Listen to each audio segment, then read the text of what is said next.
vocês se conhecem? Obviamente, eu queria que vocês levantassem a mão, quem acha que se conhece, quando tá triste, quando tá irritado, quando tá feliz, quando não tá num dia bom, quando sabe que as pessoas vão chegar perto e vai ter uma explosão a qualquer momento. Quem é que acha que realmente se conhece? Então, gente, a maioria de nós não se conhece.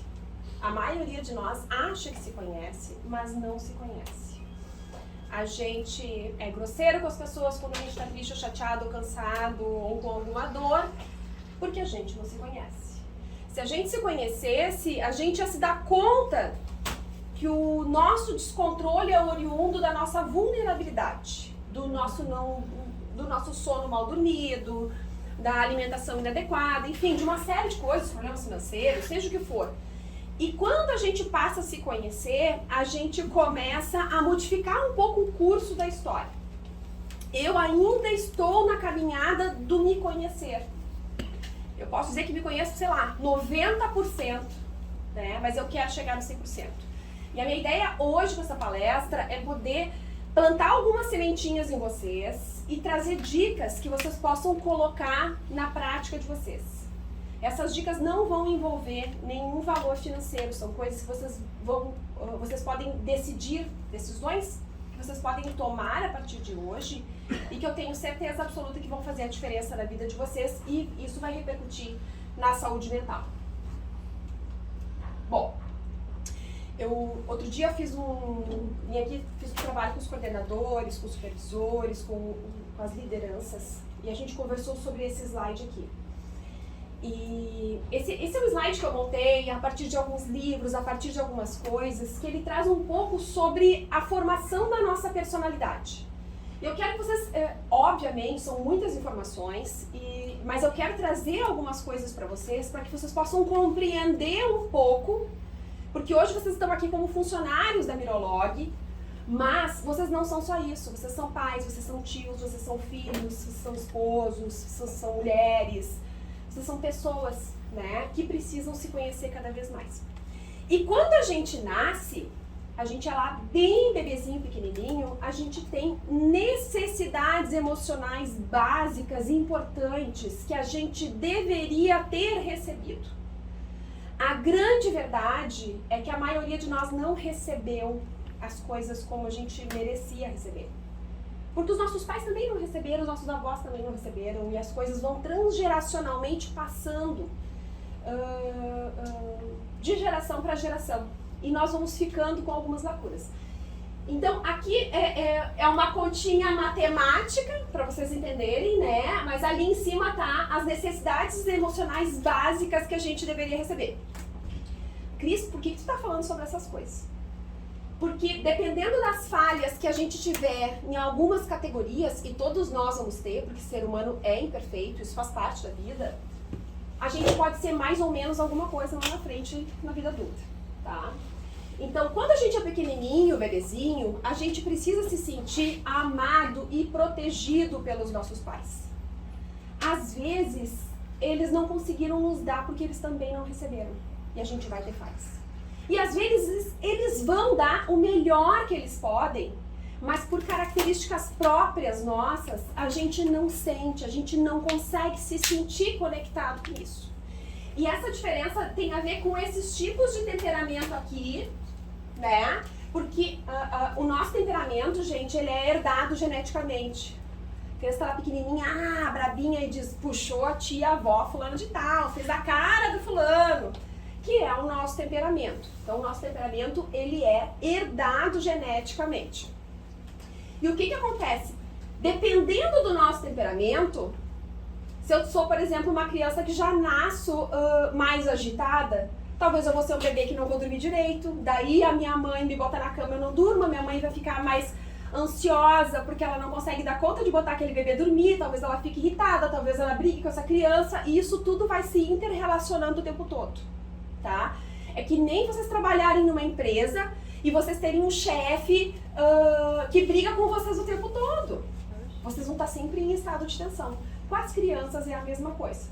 E a gente vai chegando na nossa vida adulta com as vivências que a gente vai tendo desde pequenininho e com os entendimentos que a gente vai fazendo. Então eu vou falar um pouquinho sobre mim. Eu nasci, as pessoas não acreditam, mas o meu temperamento é tímido. Eu sou extrovertida porque eu desenvolvi habilidades sociais de extroversão.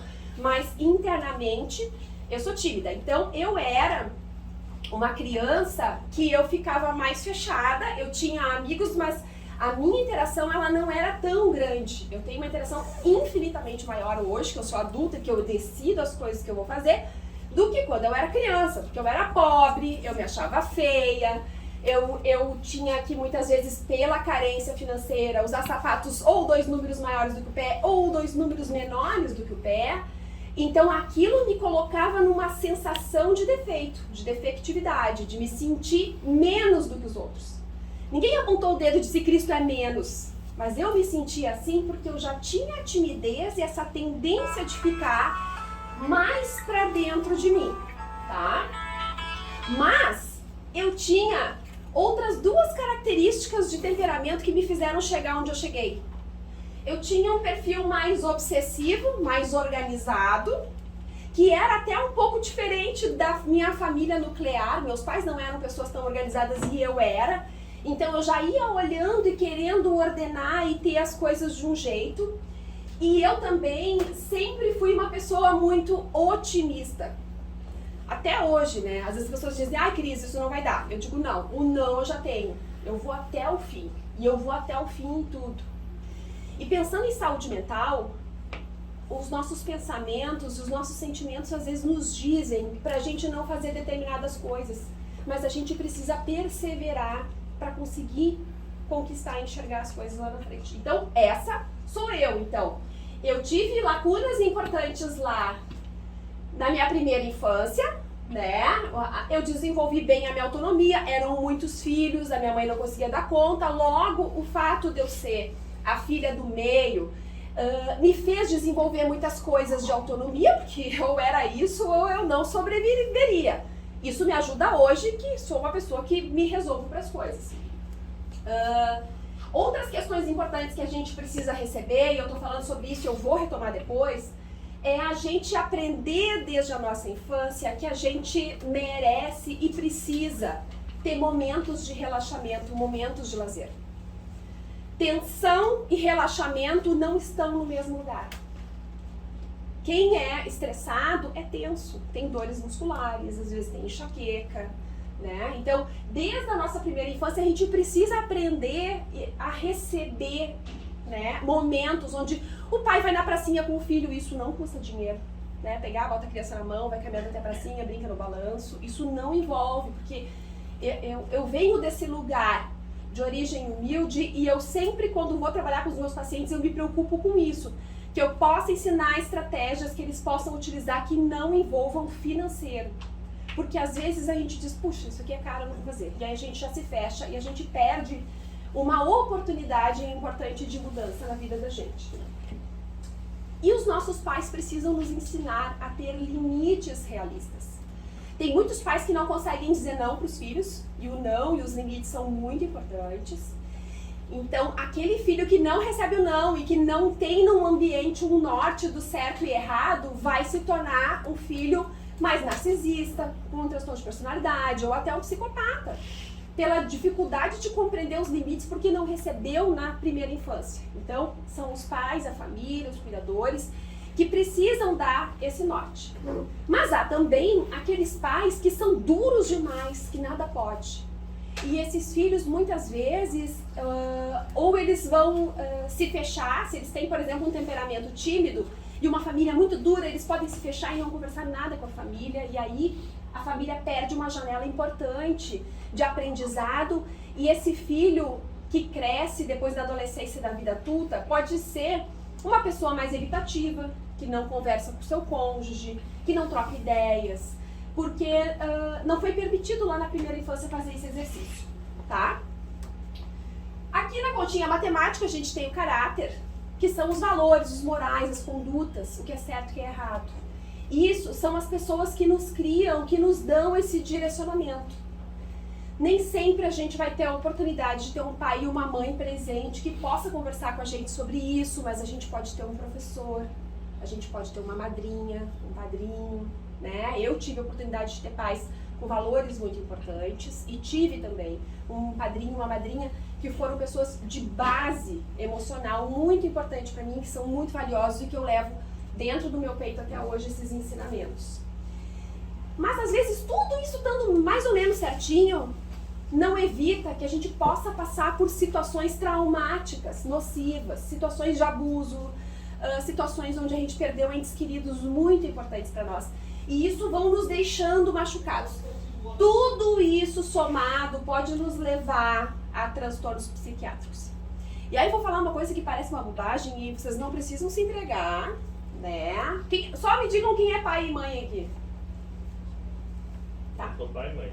Pai e mãe. Ah, tá bom. Eu não sou pai e mãe, não. Eu sou pai só, e olha lá. Hein? E olhe lá. Mas tu é avô que eu sei, tu é avô que eu sei.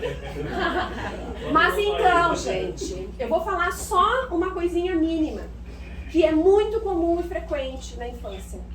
Os filhos dormirem com os pais.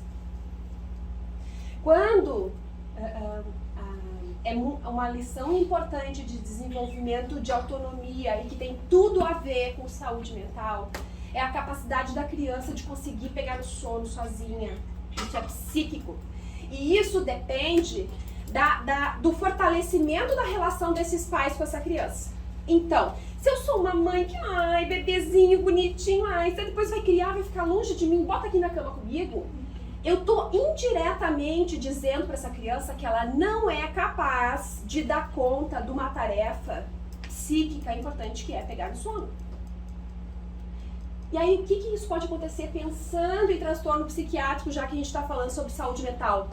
Crises de pânico na adolescência, crianças pequenas com ansiedade de separação, adulto ansioso. Então, as pessoas às vezes não entendem quando eu boto esse slide, mas o buraco é muito mais lá atrás do que a gente imagina.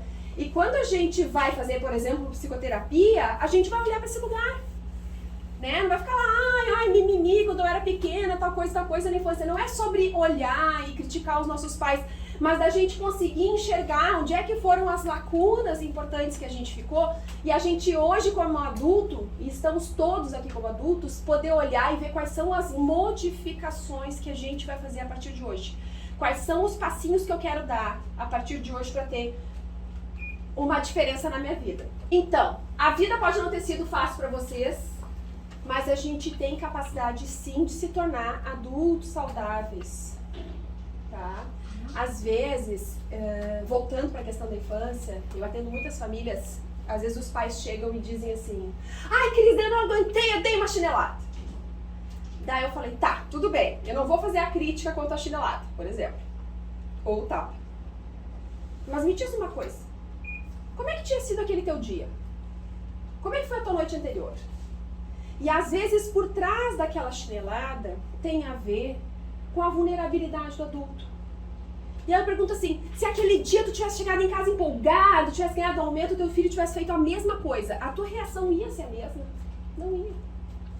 Então, a gente hoje tem com o aprendizado, com as coisas que a gente viveu, a capacidade cognitiva de fazer mudanças importantes. E isso não tem idade. Eu já atendi idosos com 70, com 80 anos de idade que transformaram a vida de um dia para o outro com pequenas mudanças que eu vou ensinar para vocês agora. Bom, então a gente vai precisar ressignificar as nossas dores, né? Então, eu ficar falando sobre os dramas de infância que eu vivi, que não foram resolvidos porque nem sempre dependem de mim, não são a solução para eu ter uma vida legal. Porque tem a minha parte nisso também. Eu posso ficar agarrada nessa dor, agarrada nessa emoção, dessa tristeza, ou eu posso pensar de que forma eu vou fazer para mudar essas coisas importantes.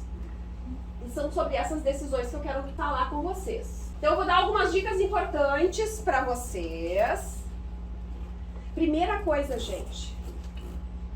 Tudo que está escrito aqui, esses slides, vocês vão dizer assim, ai, que bobagem, isso eu já sabia.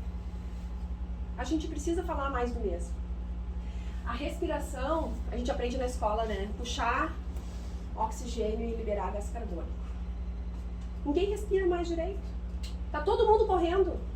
Todo mundo correndo, todo mundo falando rápido, todo mundo mexendo no WhatsApp, todo mundo...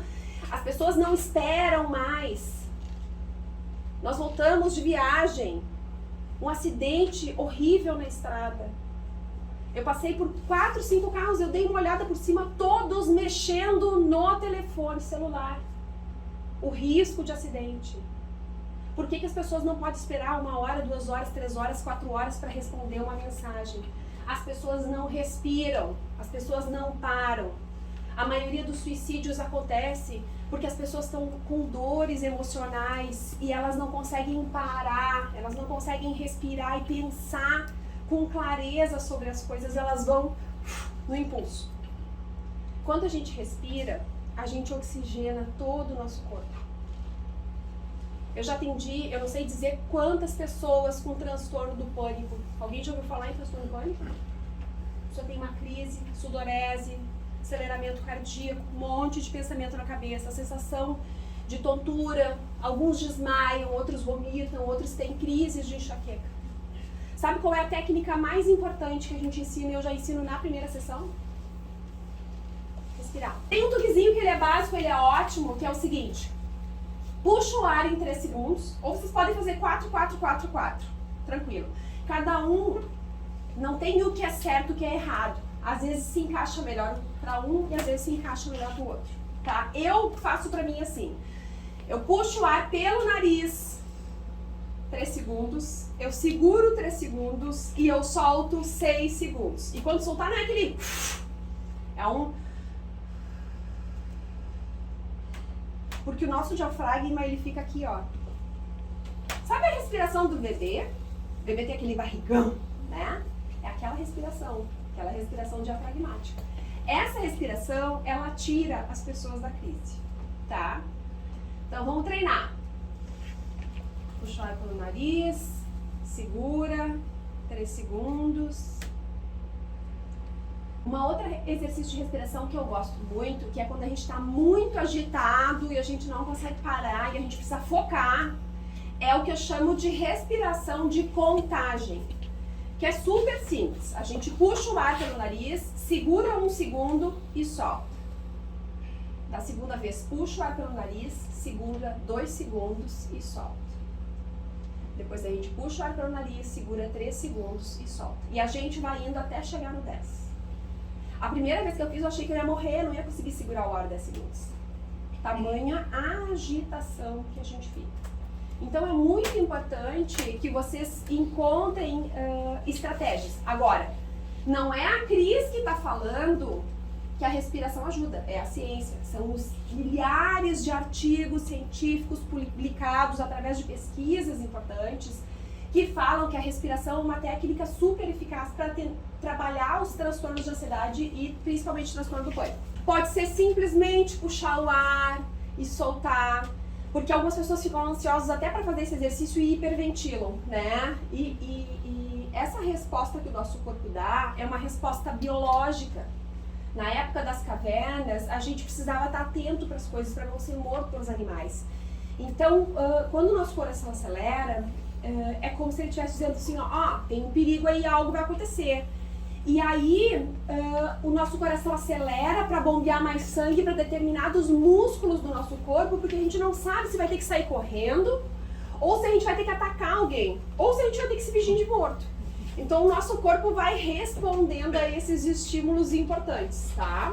Outra coisa importante, gente, e de novo, não sou eu que estou dizendo, são os artigos científicos através das pesquisas. Exercício físico. Dançar, hoje em dia, já é considerado exercício físico.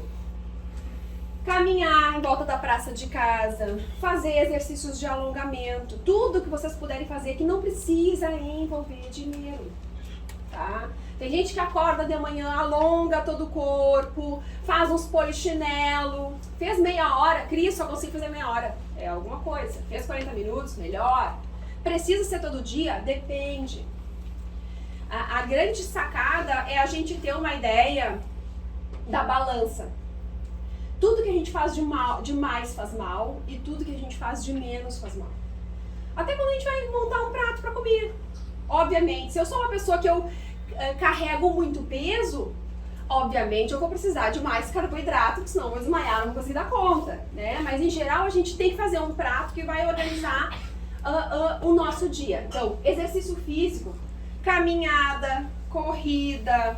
Eu não gosto de fazer exercício físico. Eu, Cristiane, quando adolescente, jogava vôlei, jogava handebol, fazia mil coisas. Mas não é uma coisa fluida pra mim. Tenho preguiça, prefiro fazer outras coisas. Mas eu faço mesmo não querendo fazer, porque eu sei que isso vai me dar proteção, qualidade de vida e vai evitar que eu desenvolva um transtorno psiquiátrico. E aí eu quero dividir uma outra coisa com vocês. Quando a gente tem na nossa história genética familiares que já tem um transtorno psiquiátrico, e eu duvido, se eu perguntar pra vocês, se vocês têm algum familiar, se alguém aqui tem um familiar que tenha transtorno psiquiátrico, todos vão levantar a mão. É muito difícil hoje em dia, gente, uma família onde não tem alguém. Então a gente já nasce herdando o pacotinho do transtorno emocional. Pode ser ansiedade, pode ser depressão, pode ser bipolaridade, pode ser esquizofrenia, pode ser muitas coisas. E aí o exercício físico, ele é protetor. Por quê? Porque ele libera substâncias importantes no nosso cérebro, que são as mesmas substâncias que o antidepressivo vai te dar. Então, muitas vezes, a gente não precisaria estar tomando um antidepressivo se estivesse fazendo exercício físico. O exercício físico, ele é indispensável. Outra coisa, o ideal é que esse exercício físico seja realizado pela manhã. Mas, e aí claro que vai do estilo de cada um. Eu conheço pessoas que acordam às 4 da manhã, 5 da manhã, faz exercício, faz o quê e vão trabalhar. Né? Eu, Cristiane, novamente, a mulher que não gosta de exercícios físicos, não me dou bem fazendo exercício físico de manhã. Já tentei às 7, já tentei às 8, já tentei de tudo, eu fico destruída. Por quê? Quando eu faço exercícios físicos, eu libero noradrenalina, que também é um componente do antidepressivo, mas ele age mais nas coisas de relaxamento e da dor. Então, depois que eu faço exercício físico, eu fico assim, ó, destruída. Então, o melhor horário para eu fazer exercício físico é no horário da noite. Então, eu faço 7 horas da noite, mas para muitas outras pessoas isso não é bom, porque vai deixar a pessoa ligada e isso pode atrapalhar o sono, tá? Mas eu tô aqui, o primeiro slide foi sobre se vocês se conhecem, né? Como eu me conheço, eu sei que o exercício físico para mim não é uma boa fazer pelo turno da manhã. Eu me dou bem fazendo à noite, eu cheguei em casa já meio cansada, eu tomo um banho, eu tenho uma noite de sono melhor quando eu me exercito. Buscar alimentação saudável, gente. As pessoas estão cada dia mais falando sobre a relação intestino-cérebro. Por quê? Porque nós temos liberação de substâncias através dos alimentos. A gente tem uma ativação dos nossos neurotransmissores quando a gente se alimenta de forma adequada. Eles vão ajudar muito ou a potencializar os efeitos que os medicamentos já estão dando, ou a dar um start para a liberação dessas substâncias. E aí vamos falar, né? Eu como de tudo, eu não deixo de comer, né? Acho que eu poderia me alimentar melhor do que eu me alimento. Mas determinados alimentos, por exemplo, os leites, as farinhas, são alimentos que eles dão processos inflamatórios. Se tu tem um processo inflamatório no teu intestino, tu não tem esse intestino fluido e aí as substâncias que tu precisaria liberar, que vão te dar mais sensação de prazer, não vão acontecer. E às vezes é por isso que determinados medicamentos não agem da maneira como deveriam agir, ou que tu poderia estar tendo uma vida melhor e não tá tendo. Então é só para dar um start, para vocês ficarem ligados sobre a importância. E aqui, obviamente, tem o prato de salada, porque eu amo salada, é meu prato predileto, né? Mas é para que vocês possam prestar atenção no como é que vocês estão montando o prato de vocês, quais são as escolhas que vocês estão fazendo. Dormir bem. O sono, ele é a base. Tem duas coisas que eu diria que para mim são a base. O sono e a questão social, gente. A gente não vive sozinho. A gente não sobrevive sozinho. Né? Tinha um filme lá, não lembro o nome, que o cara ficou na ilha não sei quantos anos sozinho, o cara pegou a bola, botou os cabelos né? Qual é o nome? Náufrago. Náufrago, esse mesmo. No filme Náufrago, ele não suportou. No Big Brother, o Bambam não suportou o rechaço das pessoas. Ele pegou uma vassoura e botou assim nos cabelos e botou no rosto, porque foi insuportável se sentir abandonado sozinho. Então nós precisamos das pessoas para sobreviver. E nós precisamos dormir bem. Nós precisamos do sono. O sono é o momento... Não sei se vocês já assistiram o filme Divertidamente. Já? O que acontece quando a menina está dormindo? Os sonhos, mas além dos sonhos, as caixinhas estão lá se organizando nos lugares importantes. O corpo precisa relaxar, nossa mente precisa relaxar. Nossa mente trabalha enquanto a gente está dormindo. Se a gente não dorme bem, a gente tem mais irritação, mais cansaço, mais impulsividade, a gente gasta mais, a gente come mais, a gente toma decisões por impulso. Isso nos leva para um problema de saúde mental. Então, se vocês não marcarem uma consulta médica com um ginecologista, com um médico da família, com um psiquiatra, e ele perguntar sobre o sono, e ele vai perguntar porque isso é base, e vocês disserem, eu não durmo bem, eu durmo 2 horas, eu durmo 3 horas, eu acordo assim, assado, o que ele vai fazer? Ou vai ensinar estratégias sobre o sono para vocês, ou ele vai dar um medicamento para dormir. Por quê? Porque o sono é a base de tudo. O sono é uma base importante que vocês precisam adquirir. E aí, eu quero aproveitar esse slide do sono para ensinar o que a grande maioria dos profissionais de saúde mental não sabe, muitas vezes, que é o que a gente chama de protocolo de higiene do sono. Que são pequenas decisões que a gente toma que fazem diferença para a gente ter um sono bom. Então, alimentação tá nisso, exercício físico tá nisso, evitar comidas salgadas e gordurosas à noite também tá nisso, tablets, celulares, televisões tá nisso, chocolates, estimulantes, coisas que vão te deixar mais ligado também, evitar tudo isso tá nisso, para que a gente possa ter uma qualidade de sono. E aí, de novo, voltando para a história de se vocês se conhecem, quem toma chimarrão aqui? Alguém toma chimarrão depois das 5 da tarde? Quem é que toma depois das 5 da tarde? 3. Como é que é teu sono, Milton? Tu te importa de falar para nós? O meu sono é bom. O que é um sono bom? Tem dias que não dorme bem, tem dias que ele não dorme tão tranquilo, mas eu consigo dormir bem. E até que horas tu vai esse chimarrão? Não, eu chego em casa, faço chimarrão, tomo uns 8, 9, dá até 10 chimarrão. Isso! Ô Milton, e me fala uma coisa. O que o chimarrão representa pra ti? O que representa? Eu acho que o chimarrão eu tô viciado nele, né? Tá, mas tu acha é um vício ou é um relaxamento? Tem a ver com, cheguei em casa. Acho que é um relaxamento. Tá. Acho que, por exemplo, assim, o dia que eu chego em casa e não tomo chimarrão, parece que eu tenho assim, eu não tô tranquilo, né? Pode ser. Eu fiquei tranquilo. Entendi. E se a gente diminuísse, em vez de 8, 10, tu tomasse uns 3, o que tu acha? Fizeram essa pergunta. Quem te fez? E já me cortaram, né? O médico. Olha, por que tu acha que o médico cortou o chimarrão? Onde botar o chimarrão? Porque eu tinha Vou te uma dar cola. gastrite, Vou te né? dar cola. Tu não tava dormindo bem, provavelmente. Não. Tem muito estimulante, né? A pessoa diz assim, eu fico focada, eu tomo um Red Bull. É quase a mesma coisa que tomar uma Ritalina, um Red Bull, ou tomar um chimarrão, ou tomar 5 xícaras de café. É algo que vem de fora para tentar dar conta do que tá aqui dentro, entende? Então, eu não tô falando para vocês não tomarem chimarrão.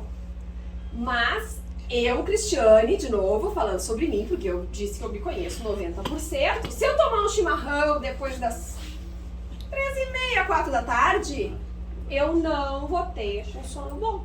E assim, a coisa mais linda, o que eu acho que tem de mais bonito assim no ser humano, é que nós jamais seremos iguais. O que funciona pra mim pode não funcionar pro outro. E é por isso que a gente precisa se conhecer. Obviamente que a gente tem um norteador, a gente sabe que os estimulantes vão estimular, né? E vão deixar as pessoas mais ligadas e isso vai fazer elas demorarem mais para se desligar, né? Eu falei sobre os tablets e sobre o celular, que as pessoas mexem, mas pode não ser isso. Eu posso ser uma jogadora de cartas e jogar carta. O que acontece quando a gente joga muita carta? A gente vai deitar e dormir em seguida. O que acontece? A gente sonha com os números. A gente fica ali, naquela adrenalina, repetindo aquele jogo. Então, isso tudo, o nosso dia inteiro, a nossa noite de sono tem um impacto de todas as coisas que aconteceram ao longo do nosso dia. Então, quando a gente não dorme porque alguma coisa aconteceu. Tá? Então, a gente precisa saber que coisas são essas, que pensamentos me acionam. Faz sentido perder tempo com esse pensamento? Vou dar um exemplo meu de novo. Eu fiz uma cirurgia no cérebro, eu fiquei surda desse ouvido. O médico não me contou a surpresa que eu ganhei. Com a surdez, eu ganhei chiado e zumbido. Então, o chiado e o zumbido, eles me interferem muito no meu dia a dia. Tem dias que é insuportável e tem dias que não. Quando eu tenho muito chiado e zumbido, eu tenho mais irritação. Então, a gente precisa cada vez mais. O chiado ajuda, uma coisa que ajuda muito no chiado é a música. Uma música num som que seja confortável pra ti ajuda muito a lidar com o chiado. É muito ruim, mas o que eu vou fazer? Vou sentar na calçada e vou chorar? Espernear? Não tem o que fazer, eu preciso aprender a administrar. Então é sobre isso que a gente está falando hoje, sobre vocês se conhecerem e aprenderem a incorporar no dia a dia de vocês novas estratégias que tragam mais saúde e qualidade de vida para vocês. E aí o mindfulness, quem não sabe o que é mindfulness? Mindfulness é um tipo de meditação que tem sido cada vez mais falada no Brasil e no mundo. Eu fiz um curso em 2015, 2016, se não me engano. Até eu acho que semana que vem vou postar alguma coisa no meu Instagram sobre isso. E o primeiro dia foi um dia inteiro de workshop, foi a coisa mais horrível que eu já passei na minha vida. Porque eu não podia mexer no celular, não podia falar com as pessoas, não podia nada. E eu cheguei a me dar um troço, porque eu falei, eu não sou capaz de ficar o dia inteiro em silêncio, né? E hoje eu já fiz na minha prática, em cursos, práticas de mindfulness de 4, 5 horas sem parar. Mas o que eu quero dizer com isso? Isso aqui eu uso para pacientes com alto risco de suicídio. Mas, Cris, o que mindfulness tem a ver com isso? Controlar os nossos impulsos, não agir pela impulsividade. O mindfulness tem a ver com parar. A tradução, não tem uma tradução específica, mas a gente usa o termo atenção plena. É estar atento. Então, se eu vou, por exemplo, tomar banho, eu posso tomar banho ou eu posso tomar banho em mindfulness. Como seria tomar banho em mindfulness? Eu já tentei, não consegui. Exercita. O mindfulness necessita prática constante diária. Se eu vou tomar banho em mindfulness, eu vou chegar, eu vou pegar minha toalha, eu vou olhar a textura da toalha, a cor da toalha, o tamanho da toalha, eu vou botar a toalha no lugar, eu vou ligar o chuveiro, eu vou prestar atenção nas gotas da água caindo. Parece louco isso que eu tô falando, gente. Porque é o detalhe do detalhe do detalhe. É simplesmente viver o aqui e o agora. Sim. Prestar atenção no que está fazendo. Se eu tô tomando detalhes, banho, né? é um banho automático e é um banho quando a gente entra e que tu te conecta. Porque tu vai olhar aquele sabonete, tu vai sentir o cheiro do sabonete, tu vai prestar atenção no que tu vai fazendo. As pessoas entram lá chuveiro assim, ó, banho pronto. Nem sabe se lavaram direito, nem sabe que cheiro tem o sabonete, gente. Tá todo mundo correndo o tempo todo sem parar. O mindfulness é o seguinte, tu vai, quando for fazer, que pode, eu dei um exemplo do banho, né? Porque o banho tem a ver com fazer. Então, o mindfulness tem a ver com prestar atenção, né? Com a gente observar. Se eu fazer, mindfulness, o que é mindfulness? Observar, aprender a descrever as coisas e participar das coisas sem julgamento. E pra gente poder descrever uma coisa, a gente tem que estar de fato observando. Porque quando eu chego em casa e digo que eu dei uma chinelada no filho, eu não prestei atenção em mim, no meu humor, na minha irritação, na minha chateação, e eu descontei na criança. Então, se eu tô fazendo algo, fazer, né? Vai fazer, faça, sabe como é que é? É literalmente. Quando vocês sentam aqui hoje pra comer no refeitório, é check. Não é check? Vocês vão lá, serve o prato, larga o prato, acabou. Olha só, gente. se alimentar em mindfulness, ó, eu tô falando com vocês, eu sou da área de saúde mental. Eu treino outros profissionais de saúde mental para saber lidar com pessoas com risco de suicídio, com pessoas com alto grau de suicídio, tá? O que eu fiz com esses colegas? Eu levei todos eles para almoçar, tá? Mais de uma turma, eu levei eles para almoçar em mindfulness. Eu fui lá no restaurante, combinei com o cara, perguntei quanto é que era o preço e falei, ó, o pessoal vai vir aqui, eles não vão falar com ninguém, vocês vão assim, ó, dar um papelzinho, a pessoa escreve a bebida no papel e vocês trazem assim, assim, assim. E combinei com eles. O pessoal se desorganizou. Por quê?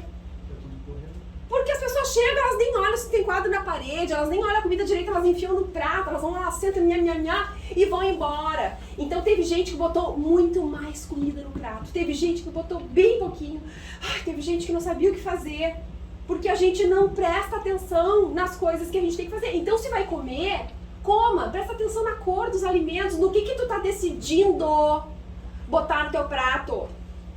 Eu fiz 1 mês e meio, eu me condicionei, eu fiz, vou fazer 1 mês e meio de prática de mindfulness na hora do almoço. Eu emagreci 1 quilo.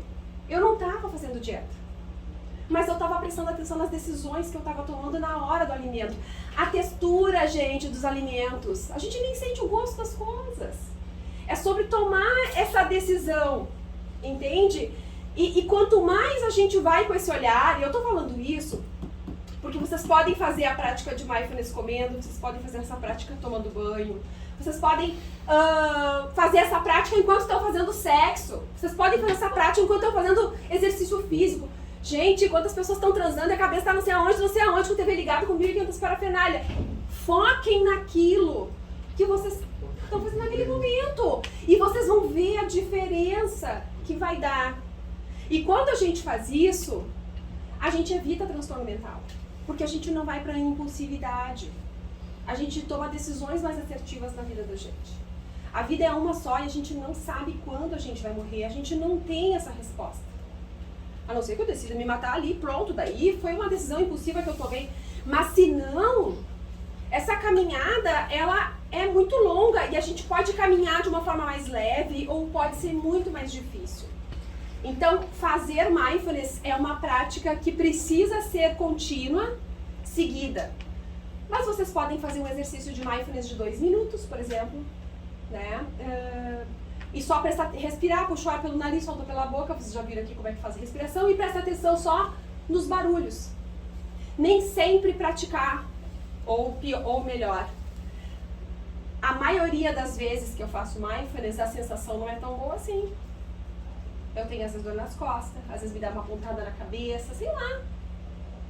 Por quê? Porque na vida não acontecem só coisas boas pra gente. Acontecem coisas ruins. E o mindfulness, ele vem justamente para nos ajudar a entender que a vida não é um morango, né? Não é isso que o pessoal fala, a vida não é um morango. Nem sempre a vida vai ser boa com a gente. E a gente precisa aprender a lidar com isso. Então, exercitar práticas que nos trazem sensações que nem sempre são agradáveis também nos dá conta para dar virada de chaves para outras decisões que vão nos ajudar, tá? Então, vocês podem fazer só um exercício de respirar 1 minuto, 2, bota um alarme no telefone e presta atenção no que está ouvindo.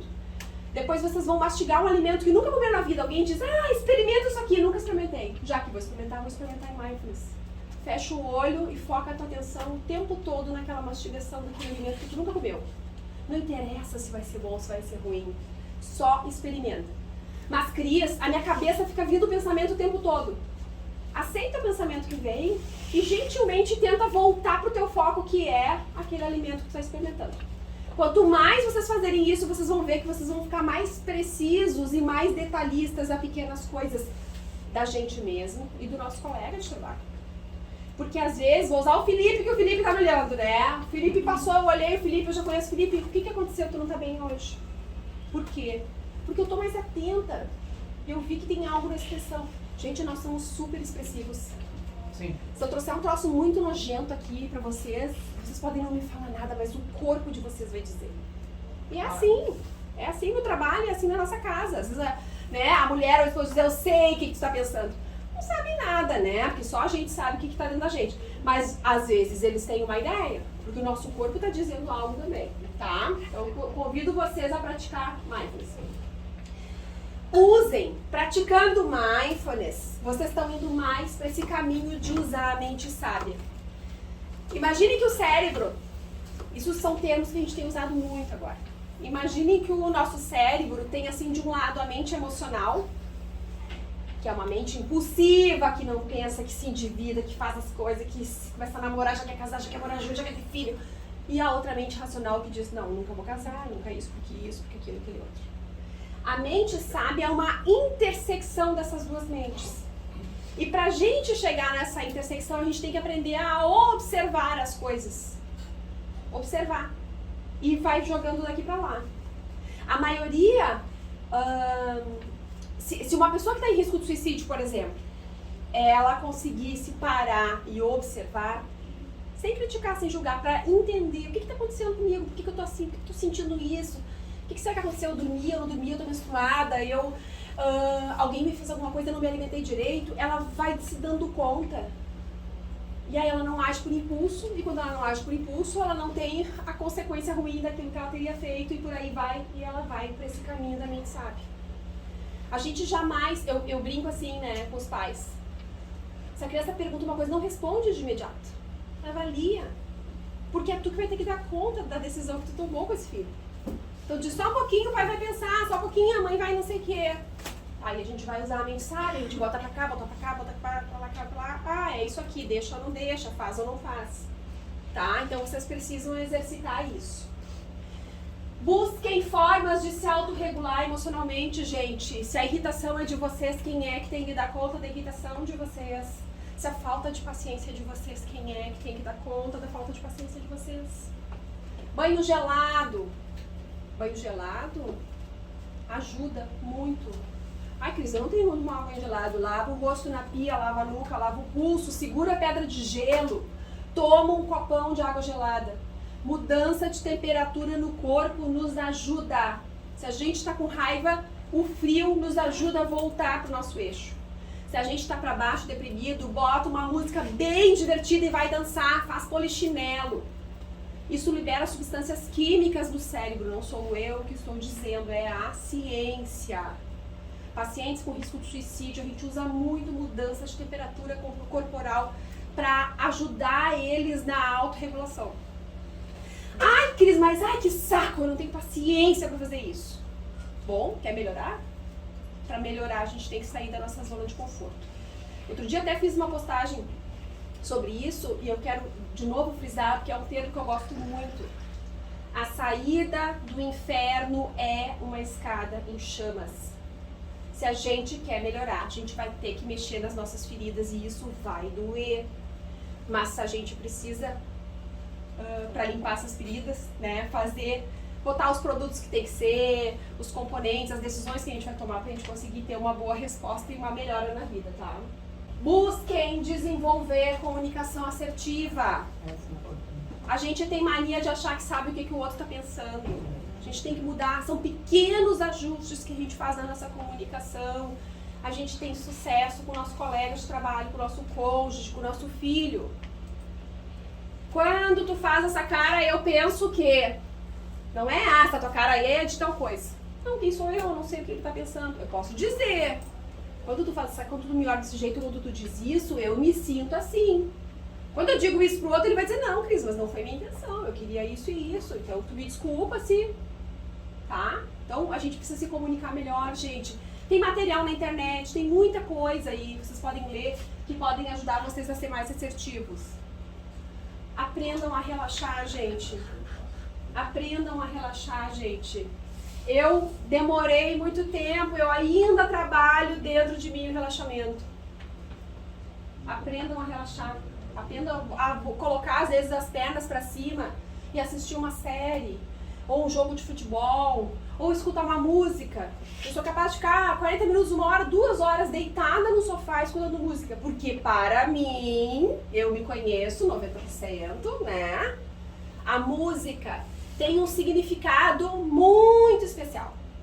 Eu venho de uma família que tem muita música, tem músicos, tem instrumentos musicais, tem toda uma história transgeracional e eu me conecto emocionalmente com a música. Isso não significa que eu vou querer ser uma cantora, né? Ou que vou poder ser uma cantora, Mas a música me ajuda na regulação emocional. Então, a música pra mim é igual ao relaxamento. Mas não é só música, tem outras coisas. Busquem coisas prazerosas, tá? Porque isso vai fazer diferença na saúde mental de vocês. Tenham metas realizáveis na vida, gente. Realizáveis. Não é daqui a 10 anos, não é que não pode ter, né? Daqui a 10 anos quero tal coisa. Tá, mas e nos 10 anos anteriores, o que a gente vai fazer? Pequenas coisas, pequenas mudanças, coisas que vocês vejam que é viável vocês atingirem, tá? Tenham metas, porque se a gente não tem uma vida organizada, a gente não tem metas, o que a gente está fazendo? Organize a vida como um todo. Por que como um todo? Porque se a gente está desorganizado financeiramente, está um caos. A gente não dorme, a gente não come, a gente discute com o colega. Ah, mas eu tenho a minha vida financeira, está super organizada, mas eu não consigo concluir X, Y, Z. Entende? Quando a gente vê alguém que tem um transtorno mental, que tem um diagnóstico, vou dar um exemplo da depressão, que é o que veio à mente agora. Tu vai na casa de alguém deprimido, tu vê que a pessoa está deprimida. A casa em geral não está organizada, ou ela está suja, ou as coisas estão largadas, porque a pessoa não está bem. E se a gente não está bem, a gente não consegue se organizar. Então eu não posso esperar eu estar bem para minha casa estar bem. Eu vou lá, lembra do exercício físico que a Cris não gosta de fazer? Eu organizo a minha casa independente de ter vontade. Eu faço o exercício mesmo não querendo fazer. Eu boto o batom na boca mesmo não querendo me maquiar. Por quê? Porque de fora vai entrando pra dentro. Tá? Então vamos tentar exercitar isso também. Outra coisa importante, gente, não deixe os pensamentos de boicote atrapalhar a vida de vocês. Todos nós temos pensamentos de boicote. Todos nós. As pessoas não saem falando, mas elas pensam o tempo todo, não vai dar certo, é uma merda, vai ser traída, vai ser isso, vai ser aquilo. 1000 pensamentos. Vai mudar um pouquinho de pessoa para pessoa. Mas todos nós temos pensamentos de boicote. Aí aqui embaixo nem todos vão enxergar, mas isso botem um cartaz para vocês enxergarem. Um pensamento é só um pensamento. Se eu pensei, tá, quais são as evidências que eu tenho de que isso vai acontecer? Faz sentido eu continuar pensando nisso ou eu vou dar as costas para esse pensamento e vou seguir a minha vida? Não se agarrem naquilo que não é de vocês. Não peguem pra vocês o que não é de vocês. Cuidado com possíveis vícios, gente. Eu sei que a gente vem de uma sociedade que beber, né, é legal, que fumar, etc e tal, mas cuidado, a gente vai pagar essa conta. Eu não tô falando pra vocês que vocês não podem nunca nada. Mas se vocês fizerem as coisas com atenção plena, se tu vai beber, por exemplo, uma cerveja com atenção plena, tu não vai tomar toda a cerveja que tu beberia. Porque tu tá prestando atenção. Tu pode decidir quais dias, quando e como e de que forma fazer, e aí no dia seguinte, se tiver uma dor de cabeça, se tiver alguma consequência, tu já sabe. A maioria diz assim, ai, não tô me sentindo bem, eu não sei o que aconteceu. Não, só um pouquinho. Eu volto 3 dias da pessoa e eu mostro exatamente quais foram as decisões que a pessoa tomou que levaram ela para aquele dia ruim. A gente paga a conta sempre, a gente não para analisar e para olhar. Então, cuidado com os vícios. O álcool, ele vem com a coisa do social, mas cada vez mais tem pessoas com alcoolismo. Então, vamos ficar ligados nisso. E reservem um tempo para lazer. Em família, só vocês, reservar um tempo, vocês precisam. Todos nós precisamos. Isso envolve a questão do relaxamento, mas isso tem a ver com a gente colocar coisas positivas na vida. A vida não é só trabalho. A vida não é só trabalho. A gente precisa do trabalho. Eu tenho 2 coisas importantes na minha vida, 3 coisas importantes na minha vida. O trabalho, que pra mim é muito importante. Eu tive pais muito trabalhadores, isso é um valor, significado. Eu nunca me imagino não trabalhando. A família é uma outra coisa muito importante pra mim também. E a música é uma outra coisa muito importante. Tanto é que eu uso ela como um grande regulador emocional. E muitas vezes eu tomei decisões de trabalhar menos, mesmo o trabalho sendo uma coisa importante pra mim, porque a família era um valor importante pra mim. E eu queria ter o tempo com a família. Que eu não tô aqui falando necessariamente sobre passeio. Pode ser os filhos em casa assistindo um filminho de TV. Isso é lazer. Tudo depende do tom que a gente vai dar para as coisas, tá, gente? Então, decidam quais são as coisas que vocês querem fazer. Reuniões familiares. é a oportunidade que vocês têm de se conectar com as pessoas que vocês amam, conversem com as pessoas. O maior problema que eu vejo nos casais e na família é a falta de comunicação, gente. Isso começa desde a primeira infância. Os meus pais eram mormons quando eu era criança e eles tinham essa prática das reuniões familiares. E isso é uma coisa que eu uso hoje quando atendo famílias. Eu não sou mais dessa religião, né? Mas não interessa. Eu aprendi esse valor importante e eu levo isso para o meu trabalho e eu ajudo muito essas famílias a se comunicarem. Tem muitos adolescentes com risco de suicídio que não falam as coisas dos seus pais, gente. Mas a família tem que propiciar isso. Isso depende de vocês. Vocês são os adultos aqui, os que têm filhos que não tiveram ainda, né? Ou sobrinho, enfim. Esse coisa tá me chateando. É o Gília ali, eu acho. Não, a torre tá aqui. Foi. Fé. A fé não precisa necessariamente estar envolvendo a religião, mas é importante a gente se conectar, acreditar que é possível. Seja o Deus que vocês acreditem, seja o que for. Tem vários estudos falando sobre a importância da fé e o quanto ela faz diferença na vida das pessoas. Acho que é isso. Já nem me lembro mais o que eu montei. Não. Então, sua saúde mental está nas mãos de vocês e o que vocês vão decidir a partir de hoje.